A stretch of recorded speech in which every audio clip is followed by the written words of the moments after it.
Good morning. The Foreign Office says it's seriously concerned about whether a British woman found guilty of lying about a gang rape in Cyprus has received a fair trial. The 19-year-old maintains that she was sexually attacked by 12 Israelis in a hotel room and was pressured by police into withdrawing her statement. She will be sentenced in a week and could face up to a year in jail. Our Europe correspondent Adam Parsons has the story. Arriving at a Cypriot court, a British woman who says she was gang raped by 12 Israeli tourists. And yet she was the one on trial, convicted of the crime of public mischief, effectively found guilty of fabricating a horrendous attack. 14 members of Afghanistan's security forces have been killed in a Taliban attack on a government compound in the north of the country. That's despite reports suggesting the group's ruling council had agreed to a ceasefire to help facilitate peace talks with the United States. The 9/11 attacks triggered the US-led invasion in 2001, but the Taliban still control large parts of Afghanistan.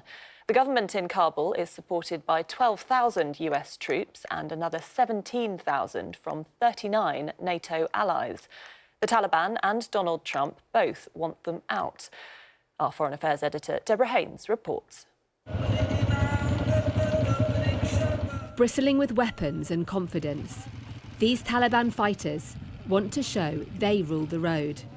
A sign of strength as their leaders talk peace with the United States. Now, in a new series, Sky News is heading on a 6-week mission with the British Antarctic survey to the driest, windiest and most remote place on Earth.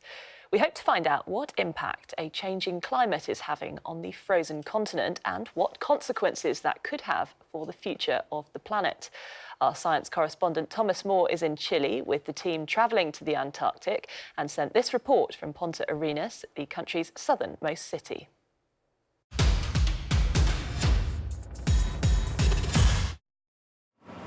The very tip of Chile and the jumping-off point for scientists heading for the Antarctic Peninsula.